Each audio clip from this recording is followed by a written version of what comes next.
Hi friends, welcome back to Lakshmi Akshaya channel. ఈరోజు మనం పచ్చి బొప్పనకాయతో వేపుడు ఎలా ప్రిపేర్ చేసుకోవాలో చూసుకుందాం. అంతకంటే ముందు నా ఛానల్ని ఎవరైతే సబ్స్క్రైబ్ చేసుకోలేదో సబ్స్క్రైబ్ చేసుకోండి. దానికి పక్కన బెల్ ఐకాన్ని టచ్ చేయండి. దాని ద్వారా నా నోటిఫికేషన్స్ అన్ని మీకు చేరుతాయి. ఓకేనా ఫ్రెండ్స్? ముందుగా అయితే స్టవ్ అయితే వెలిగించుకొని కడాయి అయితే పెట్టుకుందాం. కడాయి బాగా వేడైన తర్వాత మనం ముందుగా అయితే నువ్వుల్ని అయితే వేయించుకుందాం. ఈ వేపుల్లో మనం నువ్వులు వేసుకుంటే, వేయించి నువ్వులు వేసుకుంటే చాలా బాగుంటుంది. నువ్వులు ఆప్షనల్ అండి, వేస్తే వేసుకోవచ్చు, లేదంటే కొబ్బరి తురుమునైనా యాడ్ చేసుకోవచ్చు. కొబ్బరి తురుము కూడా చాలా అయితే టేస్టీగా ఉంటుంది.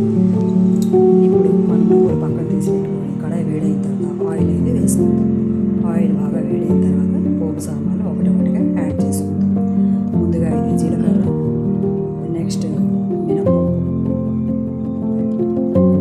నెక్స్ట్ అయితే ఈ మూడు కలిపి వేసుకున్నాం. ఓకే, లేకపోయినా వేరువేరుగానే వేసుకోవచ్చు. వేసుకొని వేయించుకుందాం. నెక్స్ట్ కరివేపాకు ముక్కలు చిన్నగా కట్ చేసి వేసుకుంటే మనకు ఆ కర్రీలోనే అవి కలిసిపోతాయి. వేపుల్లోనే మనం తీసి పక్కన పెట్టుకునే ఛాన్స్ ఇవ్వకుండా మనం తినేయవచ్చు. ఎండుమిర్చి అయితే యాడ్ చేసుకుందాం. నెక్స్ట్ పచ్చిమిర్చి కూడా చిన్న ముక్కలుగా కట్ చేసి యాడ్ చేసుకుందాం. ఇవి బాగా వేయించుకున్న తర్వాత మనం అల్లం వెల్లుల్లి పేస్ట్ యాడ్ చేసుకుందాం. అల్లం వెల్లుల్లి తురుములు వేస్తే చాలా టేస్టీగా ఉంటుంది. బొప్పనకాయ వాసన అయితే ఎవరికైతే పడదో అల్లం వెల్లుల్లి పేస్ట్ వేసి వేయించుకున్న తర్వాత ఆ బొప్పనకాయ ముక్కలు వేసిన వెంటనే ఆ ముక్కలు అయితే ఇందులో యాడ్ చేసి వేయిస్తే ఆ స్మెల్ అయితే పోతుంది. మన బొప్పనకాయ ముక్కలు చాలా బాగా వేయించుకోవాలి, పచ్చివాసన పోయేంత వరకు. ఓకేనా ఫ్రెండ్స్? ఇప్పుడైతే ఉల్లిపాయ ముక్కలు అయితే యాడ్ చేసుకొని బాగా అయితే వేయించుకుందాం. ఉల్లిపాయ ముక్కలు బాగా వేగాలండి. వేగితేనే ఈ వేపుడికి చాలా టేస్టీని అయితే ఇస్తుంది. నెక్స్ట్ మనం ఇందులో ఫ్లేవర్ కోసం టమాటో ముక్కలు కూడా యాడ్ చేసుకుందాం. టమాటో ముక్కలు ఇందులో యాడ్ చేసుకొని పచ్చి వాసన పోయేంత వరకు మనం వేయించుకుందాం. బాగా వేగించిన తర్వాత అవి అయితే మగ్గిపోతాయండి. బాగా మగ్గిన తర్వాతే మనం ఈ బొప్పనకాయ ముక్కలను అయితే యాడ్ చేసుకోవాలి. ఓకేనా ఫ్రెండ్స్? ఇవి ఒక 5 నిమిషాల వరకు మనం బాగా అయితే వేగించుకోవాలి. బాగా ముద్దలా అయితే వస్తుంది. చూస్తున్నారు కదా, మనం ఆవిరి నీరు కూడా ఇందులోనే వేసేసుకుందాం. ఒక పక్కన పెట్టుకోకుండా ఆ మూత తీసిన వెంటనే ఆవిరి నీరు అయితే వస్తుంది. ఆ నీరు అయితే ఇందులోనే యాడ్ చేసుకుందాం. చూస్తున్నారు కదా, బాగా అయితే వేగింది. ఇంకొంచెం బాగా వేగించుకుందాం. ఏ కర్రీ అయినా వేగిస్తేనే కదా చాలా బాగుంటుంది. అందులో బొప్పనకాయ ఎంత మనం వేగిస్తే అంత టేస్టీగా వస్తుంది. ఆ వాసన కూడా పోతుంది. టమాటో కూడా సేమ్ అదే ప్రాసెస్. టమాటో కూడా మనం ఎంత వేయించుకుంటే అంత టేస్టీగా ఉంటుంది. ఆ పచ్చి వాసన కూడా పోతుంది. చూస్తున్నారు కదా, బాగా మగ్గిపోయిందండి.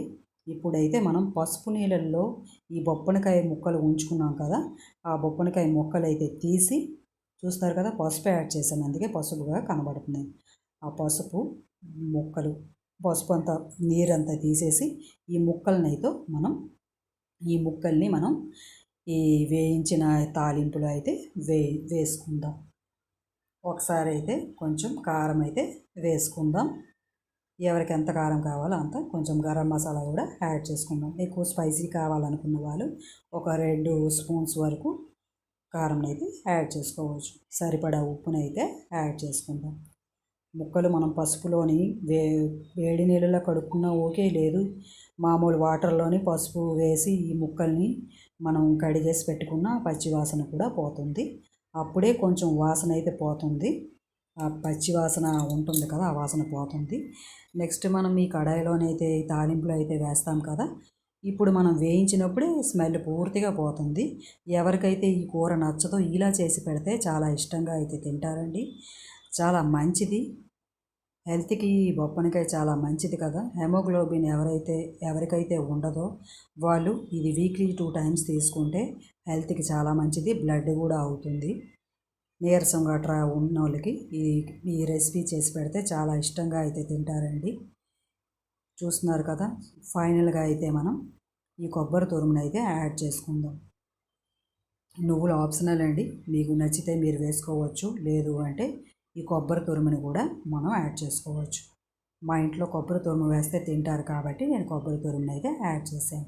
ఇప్పుడు ఒకసారిగా మనం అంతా ఈ పోపు ఈ కొబ్బరి తురుము అంతా వేసాం కదా, అంతా మనం ఒకసారి ఒక పక్క నుంచి ఇలా కలుపుకుందాం. కలుపుకుంటే ఆ తాలింపు గట్రా ఆ కొబ్బరి తురుము అంతా ఈ ముక్కలకైతే పట్టి బాగా ఫ్లేవర్ అయితే వచ్చి చాలా మంచి స్మెల్గా మనం తీస్తుంటేనే మంచి స్మెల్గా అయితే వచ్చి తినడానికైతే చాలా ఇష్టపడతారు. వేరేగా చారు పప్పు ఏమీ అవసరం లేకుండా ఈ కర్రీని పెట్టి మన చిన్నపిల్లలకు కానీ బాక్స్లో పెట్టి ఇస్తాం కదా స్కూల్స్కి గట్రా, వాళ్ళు కూడా ఇది పెట్టి ఇవ్వచ్చు. చాలా చక్కగా అయితే కలుపుకొని అయితే హ్యాపీగా తినేస్తారు. ఇంట్లో కూడా మనం చారు పప్పు లేని టైంలో ఇలా చేసి పెట్టుకొని మనం ఉత్తి రైస్లో ఇలా కలుపుకొని తింటే చాలా టేస్టీగా ఉంటుంది, ఎంతో బాగుంటుంది. మీకు నచ్చిందా ఫ్రెండ్స్ నేను చేసే రెసిపీ? మీకు నచ్చితే నా వీడియోని లైక్ చేయండి, షేర్ చేయండి. నా ఛానల్ని మాత్రం సబ్స్క్రైబ్ చేసుకోవడం మాత్రం మర్చిపోవద్దు. ఓకేనా ఫ్రెండ్స్? ట్రై చేస్తారా ఒకసారి? ఇంకో కొత్త రెసిపీతో మీ ముందుంటాను. నేను మీ లక్ష్మీ అక్షయ ఛానల్. అంతవరకు నమస్కారం. Thank you.